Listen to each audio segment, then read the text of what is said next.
சற்று முன் வெளியான முக்கிய அறிவிப்பு. ஏடிஎம் கார்டு யாரெல்லாம் பயன்படுத்திட்டு இருக்கீங்களோ அவங்களுக்கு முக்கியமான 6 அறிவிப்புகள் வெளியாயிருக்கு. அதுவுமே மே 1 முதல் அமலுக்கு வர இருக்கிறதாகவும் தகவல் வெளியாயிருக்கு. கண்டிப்பா இந்த அமலுக்கு வந்துள்ள முக்கிய மாற்றத்தால மக்கள் கண்டிப்பா அவதிப்பட போறாங்க அப்படின்றது மட்டும் உண்மை. அது என்னென்ன அறிவிப்புகள் வெளியாயிருக்கு அப்படின்ற கூடுதல் விவரம் தெரிஞ்சுக்க வீடியோ கொஞ்சம் கூட ஸ்கிப் பண்ணாம முழுக்க பாருங்க. அப்பதான் என்ன சொல்றோம் அப்படிங்கிறது தெளிவா புரியும். அண்ட் ஃபர்ஸ்ட் டைம் இப்பதான் நம்ம சேனலை பாக்குறீங்க அப்படின்னா மறக்காம ஒரு லைக் பட்டனை தட்டி விட்டுருங்க. ஆல்ரெடி பார்த்துட்டு இருக்க வியூவர்ஸாக இருந்தீங்கன்னா கமெண்ட் பாக்ஸில் ஹேண்ட் சொல்லிட்டு போங்க. இப்போ வாங்க வீடியோக்குள்ளே போயிடலாம்.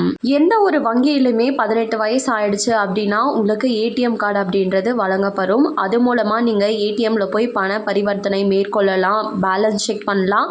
அது மட்டும் இல்லாமல் நம்ம கூகுள் பே, ஃபோன்பே இந்த மாதிரி யூபிஐ ஆப்ஸ் யூஸ் பண்ணணும் அப்படின்னாலுமே அந்த ஏடிஎம் கார்டில் இருக்க நம்பரை வச்சு தான் நம்ம யூஸ் பண்ணுற மாதிரி இருக்கும். இனிமே இந்த ஏடிஎம் கார்டை வச்சு பண பரிவர்த்தனைகள் நீங்கள் மேற்கொள்ள போகிறீங்க அப்படின்னா அதற்கு கூடுதலான கட்டணம் இனிமேல் செலுத்துகிற மாதிரி இருக்கும் அப்படின்ற புதிய விதிமுறையை நடைமுறைக்கு கொண்டு வர இருக்காங்க மே 1 முதல். பர்டிகுலர் வங்கின்னு எதுவுமே கிடையாது.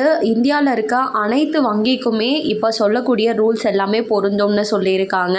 அதில் முதல் அறிவிப்பா நீங்கள் சிட்டியில் இருக்கீங்க அப்படின்னா உங்களோட ஓன் பேங்க் ஏடிஎம்ஏ யூஸ் பண்ணி பண பரிவர்த்தனை மேற்கொள்கிறீங்க, பணம் எடுக்கிறீங்க அப்படின்னா 5 டைம் இலவசம்னும், அதற்கு மேலே பணம் எடுக்கணும் அப்படின்னு நினச்சிங்கன்னா ஒவ்வொரு பண பரிவர்த்தனைக்குமே உங்ககிட்ட 25 ரூபா இனிமே சார்ஜ் பண்ணப்படும்னு சொல்லியிருக்காங்க. மெட்ரோ அல்லாத நகரங்களாக இருக்குது அப்படின்னா அங்கே இருக்க ஏடிஎம்ஐ யூஸ் பண்ணி உங்களோட சேம் எஸ்பிஐனா எஸ்பிஎம் ஏடிஎம்லேயே பணம் எடுக்கிறீங்கன்னா 5 டைம்ஸ் நீங்கள் இலவசமாக பணம் அப்படின்றது பண பரிவர்த்தனை மேற்கொள்ள முடியும். அதுக்கப்புறம் நீங்கள் பண பரிவர்த்தனை டிரான்சாக்ஷன் மேற்கொள்ளணும், பணம் எடுக்கணும் அப்படின்னா ஒவ்வொரு டைமே 23 ரூபா உங்ககிட்ட இருந்து சார்ஜ் பண்ணப்படும்னு சொல்லியிருக்காங்க.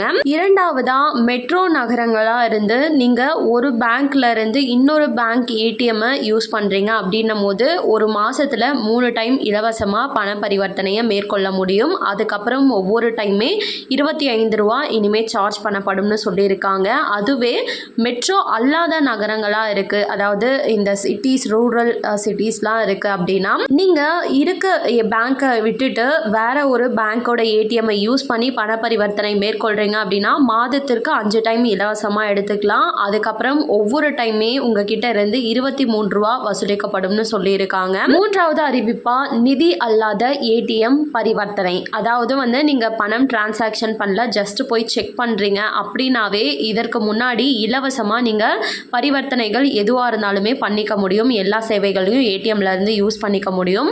ஆனால் இதற்கு மேலே ஒவ்வொரு டைம் நிதி அல்லாத சேவைகள் எதுவாக இருந்தாலுமே ஒவ்வொரு டைம் நீங்கள் ஏடிஎம் கார்டு யூஸ் பண்ணி பார்க்கும்போது உங்களுக்கு 5 ரூபீஸ் வசூலிக்கப்படும் அப்படின்னு சொல்லியிருக்காங்க. நான்காவது அறிவிப்பா நீங்கள் பண பரிவர்த்தனை மேற்கொள்ளும் போது இன்சஃபிஷியன்ட் பேலன்ஸ் இல்லைனா டிக்ளைன்டு டிரான்சாக்ஷன்ஸ் அப்படின்னு வந்துருச்சுனாவே உங்களுக்கு இதற்கு முன்னாடி 20 ரூபா அப்படின்றது வசூலிக்கப்பட்டு வந்துட்டுருக்கோம். ஆனால் இதற்கு மேலே 25 ரூபாவா வசூலிக்கப்படும்.